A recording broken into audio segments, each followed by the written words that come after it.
नमस्कार साथियों, आप सभी का स्वागत है कृषि यह दिन यूट्यूब चैनल पर। साथियों, अभी तक हम 50 क्वेश्चंस को डिस्कस कर चुके हैं और ये जो फ्री एमसीक्यू बैच है, पहला जो सब्जेक्ट है वो एग्रीकल्चरल एक्सटेंशन की बात कर रहे हैं और इसके अंदर टोटल 400 क्वेश्चंस आपके कवर होंगे और इस 400 क्वेश्चंस को करने के बाद जो आपका कॉन्फिडेंस बिल्डअप होगा वो देखने लायक होगा। पहला क्वेश्चन है वो है प्रोग्राम प्लानिंग स्टार्ट्स विद। देखो, जो प्रोग्राम प्लानिंग है वो सिंपली क्या होती है, वर्किंग विद पीपल, लोगों के साथ मिलके जो प्लान किया जाता है। प्लान क्या होता है? Blueprint of actions. Okay, planning क्या होती है कि design A course of action, कि कुछ एक्शंस हमको परफॉर्म करने हैं, उनका जो ब्लूप्रिंट है उसे प्लान कहा जाता है और उसके डिजाइन को हम प्लानिंग कहते हैं। और जब हम लोगों के साथ मिलकर काम करते हैं, वर्किंग विद पीपल्स, उसे कहते हैं प्रोग्राम प्लानिंग। तो जो प्रोग्राम प्लानिंग है that starts with option number A, that is identifying the problems along with peoples. ठीक है, इसमें क्या होता है, सिंपली सी कुछ चीजें होती है जो प्रोग्राम प्लानिंग के अंदर होती है। इसके अंदर हम जो फार्मर है उसकी अनसेटिस्फैक्ट्री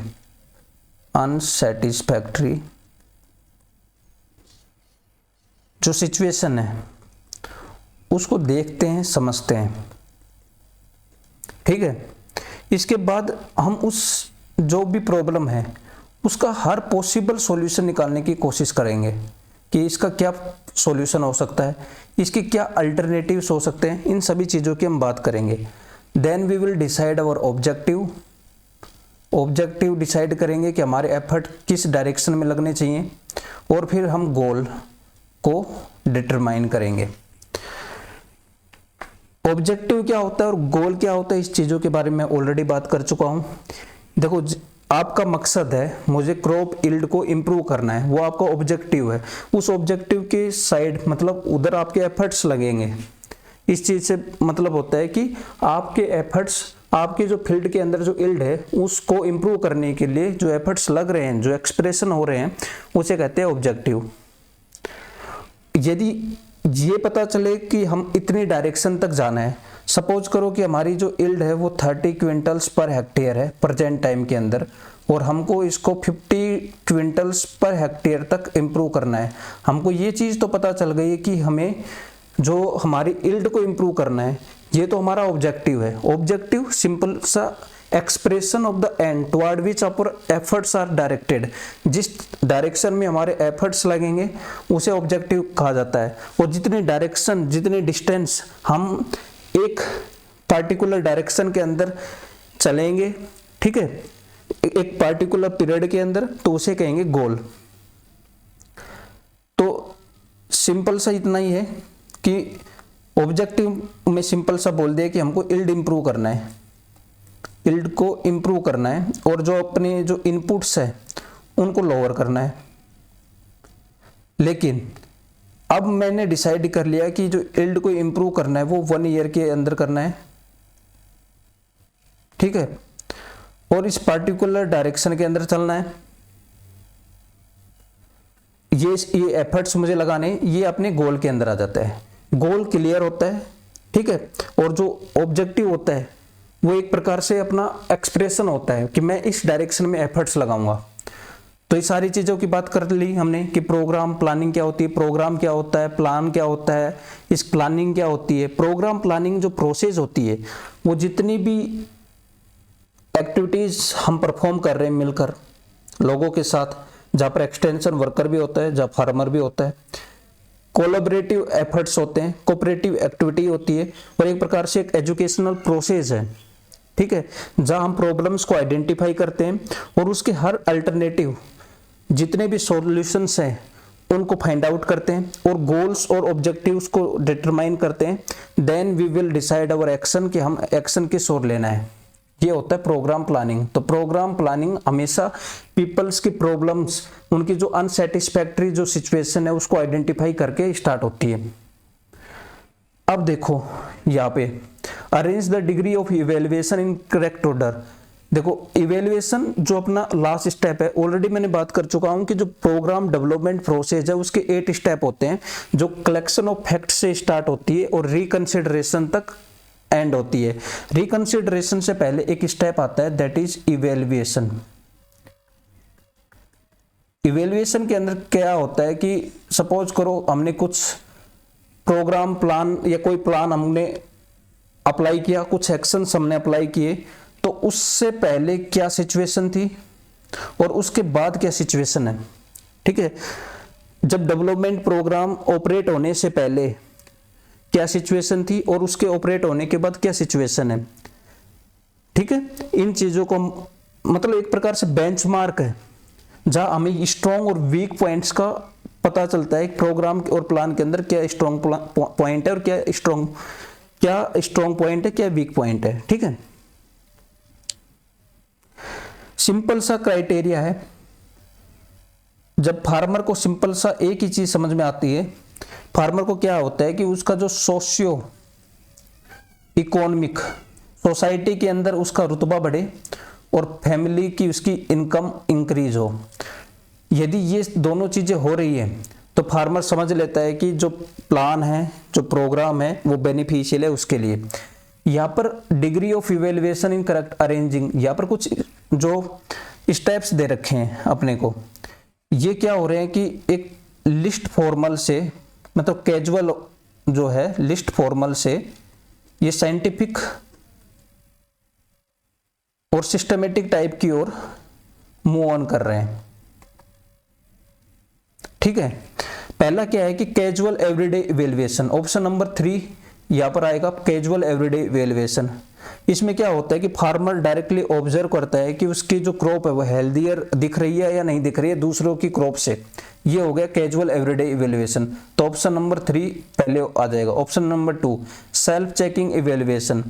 यहाँ पर क्या होता है, सिंपली फार्मर इवेल्युएट करता है कि जो न्यू फार्मिंग प्रैक्टिसेस हम परफॉर्म कर रहे हैं उससे इल्ड इंक्रीज हो रही है या नहीं हो रही है, सेल्फ चेकिंग करता है।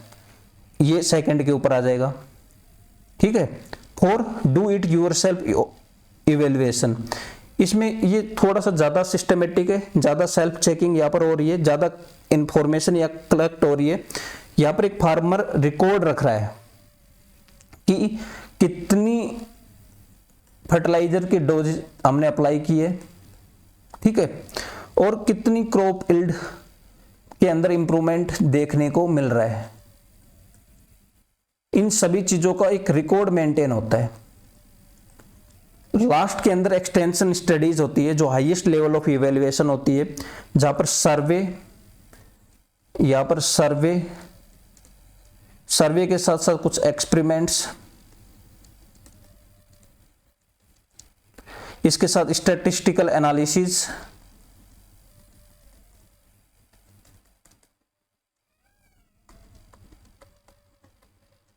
ठीक है, कुछ रिसर्च मेथड्स को अप्लाई किया जाता है। तो यहां पर option number B will be the right here.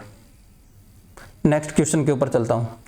Monitoring helps primarily, monitoring assisting the progress of ongoing project. जो प्रोग्रेस है ऑनगोइंग प्रोजेक्ट के उसकी असिस्टमेंट करने में हेल्प करता है monitoring. Who is considered as the father of sociology. सबसे पहले जो सोशियोलॉजी का मतलब होता है simply science of society, science of society.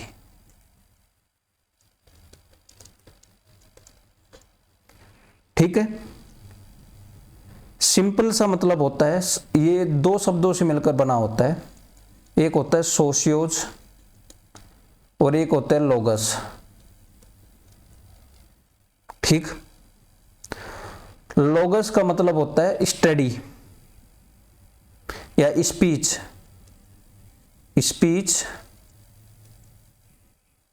या कोई रीजनिंग या कुछ भी हो सकता है, कंपेनियन हो सकता है। तो अपना क्या है कि जो अगस्त कॉमेट है, ऑप्शन नंबर बी, ये एक फ्रेंच फिलोसफर है जिन्होंने पहली बार टर्म जो सोशियोलॉजी है उसको कॉइन किया था, टर्म सोशियोलॉजी को कॉइन किया था, इसलिए इन्हें फादर ऑफ सोशियोलॉजी भी कहा जाता है। आपसे पूछ लिया जाए कि मॉडर्न सोशियोलॉजी के फादर कौन है, मॉडर्न सोशियोलॉजी के फादर कौन है, तो मॉडर्न सोशियोलॉजी के फादर है R.K. Merton. Introductory rural sociology is written by किसके द्वारा, J.B. चिदम्बरम के द्वारा। The book cooperative extension work is written by that is Kelsey L.D. And Hearne. Society can be considered है, सोसाइटी को हम क्या कहते हैं, एब्स्ट्रैक्ट बोलते हैं। एब्स्ट्रैक्ट बोलने का मतलब सिंपल सा इतना ही है कि यहां पर फिजिकल टच नहीं होता है, ठीक है। ये ऐसा सिस्टम होता है जहां पर सोशल रिलेशनशिप्स होते हैं, कोई किसी का भाई है, कोई किसी का चाचा है, कोई किसी का दादा है, ठीक है। यहाँ पर सोशल रिलेशनशिप्स होती हैं, इनके बीच में इंटरेक्शन होता है सोसाइटी के अंदर जी, मतलब यह ज़्यादा इमोशंस की बात होती है। कुछ नॉर्म्स होते हैं, नॉर्म्स हो गए, कुछ इंस्टीट्यूशंस हो गए, इन सभी की बात करेंगे सोसाइटी के अंदर। नॉर्म्स क्या होता है, इंस्टीट्यूशंस क्या होते हैं, ठीक है। ये फिजिकली तो दिखती नहीं है, फिजिकली सीन नहीं होती है, बट ऑल दो इनके अफेक्ट को हम, जो इनको अफेक्ट है उसको हम फील कर सकते हैं, इसलिए society can be considered as a abstract. ये सिंपल सी एक ग्रुप ऑफ पीपल्स हैं, लोगों का एक ग्रुप है, ठीक, जो ऑर्गेनाइज है, जब कलेक्टिव एक्टिविटीज हो रही हैं और वो फील करते हैं एक दूसरे के साथ कनेक्ट। तो option number B will be the right air. Family, play groups, friends are example of which group, that is primary. देखो ग्रुप्स होते हैं कि प्राइमरी ग्रुप्स और सेकेंडरी ग्रुप्स। जो प्राइमरी ग्रुप होता है इसको समझने की कोशिश करो। एक तो ये small in size, small in size होता है। दूसरा या पर्सनल और इस एंड फेस टू फेस, जो फेस टू फेस जो एसोसिएशन होती है और जो इंटरेक्शन होता है वो ज़्यादा होती है। दूसरी चीज़, यदि हम कुछ सेकेंडरी की बात कर लो, सेकेंडरी लार्ज होता है, ये ग्रुप लार्ज होता है। इसके साथ साथ यहाँ पर जो रिलेशनशिप्स होती हैं, यहाँ पर जो रिलेशनशिप होती है वो परमानेंट इन नेचर नहीं होती, वो टेम्परेरी इन नेचर होती है। परमानेंट नहीं होती है, मतलब टेम्परेरी इन नेचर होती है, ज़्यादा फॉर्मल होती है। और प्राइमरी के इन यहाँ पर जो प्राइमरी है यहाँ पर ज़्यादातर इनफॉर्मल होती है। जो रिलेशनशिप है ये परमानेंट इन नेचर होता है। जैसे इसके एग्जाम्पल्स की मैं बात कर लूँ, कौन कौन से, जैसे आप कहीं पर भी ऑफिस के अंदर आपके कलीग्स हो गए, दूसरा एम्प्लॉय एसोसिएशन हो गया, कोई यूनियंस हो गई, लेबर यूनियन हो गई, कोऑपरेटिव्स हो गई, वहाँ पर जो रिलेशनशिप होता है वो टेम्परेरी इन नेचर होता है, बट ये ग्रुप में लार्ज होते हैं। और इसके साथ साथ इनका जो बॉन्ड होता है वो वीक होता है और फॉर्मल इन नेचर होता है। तो ये सारी चीज़ों की हमने बात करी। फैमिली इज, फैमिली क्या होता है,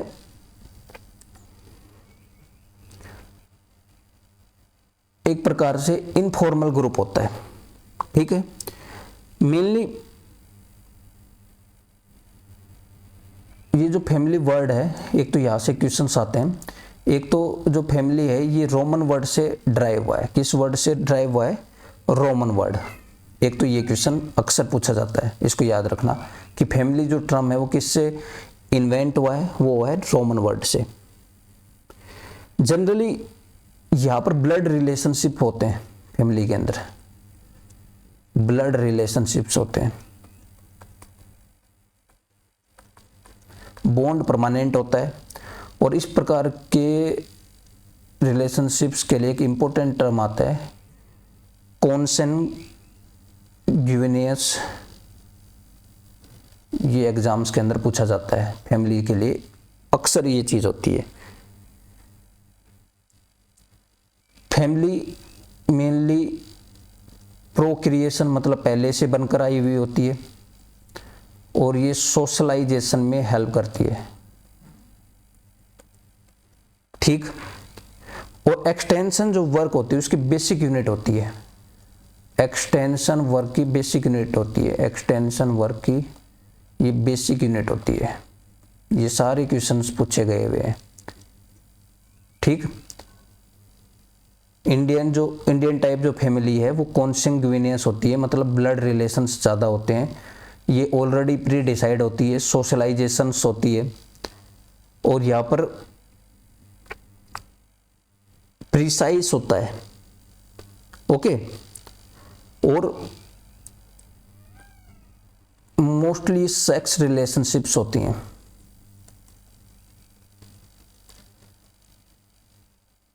ठीक। फिर टाइप्स ऑफ फैमिली, उनकी बात हम लेटर ऑन करेंगे। अगला question, is the primary institution, primary unit और बेसिक यूनिट ऑफ सोसाइटी और primary unit of extension that is family. Option number C will be the right air. ये कुछ questions थे जिनकी बात हमने की, और नेक्स्ट जो लेक्चर आएगा उसमें नेक्स्ट क्वेश्चंस की बात करेंगे। तब तक के लिए जय हिंद, जय भारत।